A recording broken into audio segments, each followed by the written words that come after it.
Smash Bros. For Wii U still has a strong community that's kicking and is alive as ever. Big system seller. One of the only reasons the Nintendo Wii U is even relevant at this point. And should we even say relevant, because the Switch can also be compatible with the GameCube adapter. So that tells me eventually we're going to see a port of Smash Bros. For Wii U. Now people are going to be like, Eric, why don't they just do a brand new Smash? We're tired of ports. Because guess what?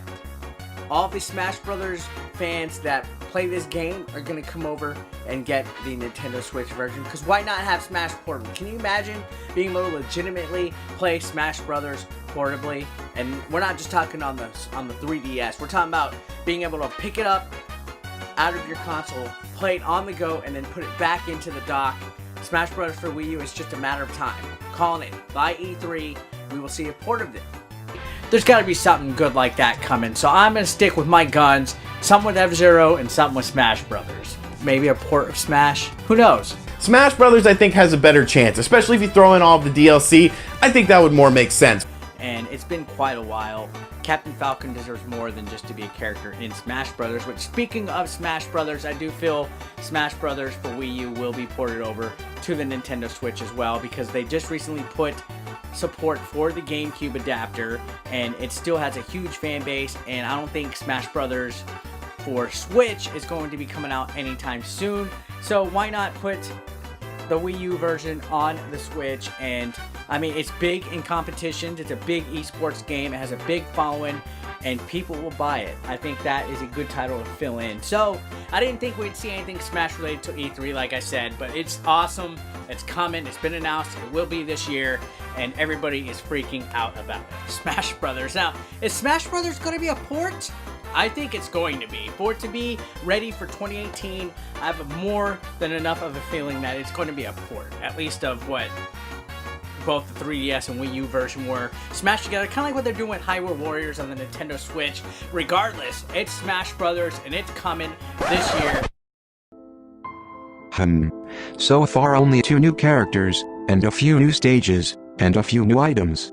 Well, I was wrong. It turns out Smash Bros. Ultimate is merely a port. Actually, it's not really a port. Yes, a lot of stages and characters that we are seeing now are from older games, but nearly everything has been upgraded in terms of visuals.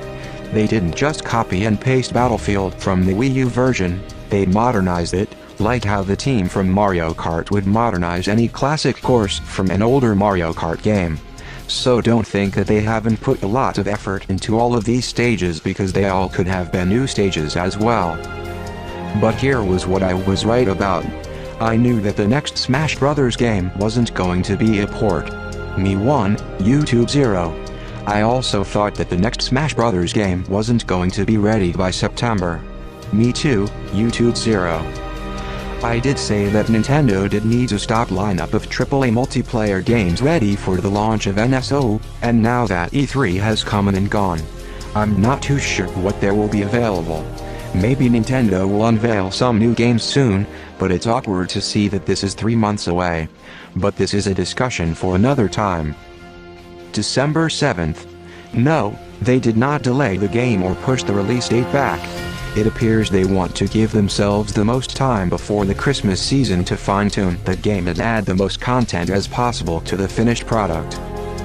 I had thought that when it was time to officially reveal the game that they would say that, at least as far as the previous Smash Bros. Game, that all characters would return. I was never entirely sure about that, because I believe that the interest on Pichu and Young Link have faded long ago.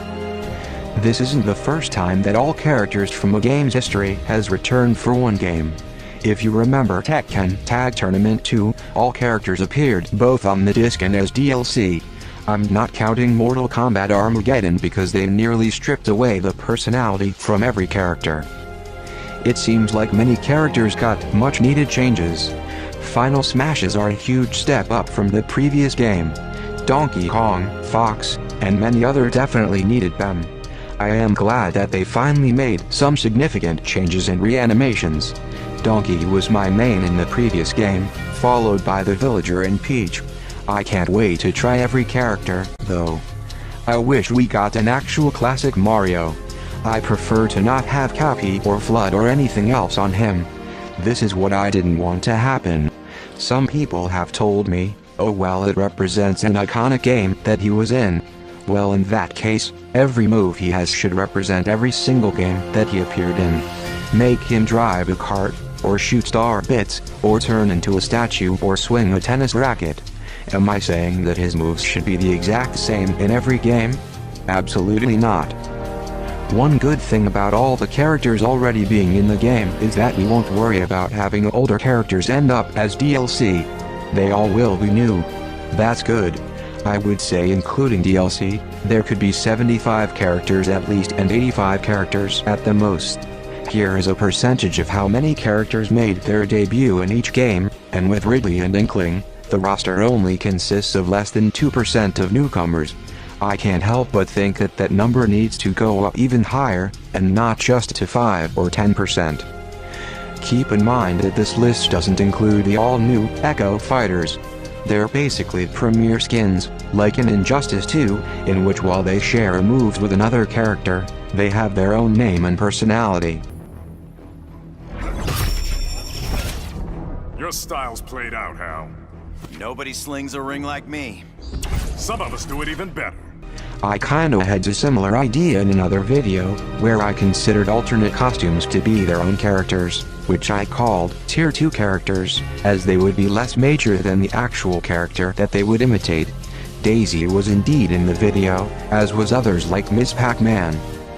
Sakurai has said to not expect a lot of new characters, but hey, this is Sakurai we're talking about, and the game is still 6 months away. They can announce many new characters during that time. There are Nintendo Directs that they can host, Evo in August, the Nintendo World Championships in October, the Game Awards in December. They have plenty of opportunities to reveal new content. I think that we will know the complete on-card roster officially before the game comes out, just so that no new characters are spoiled.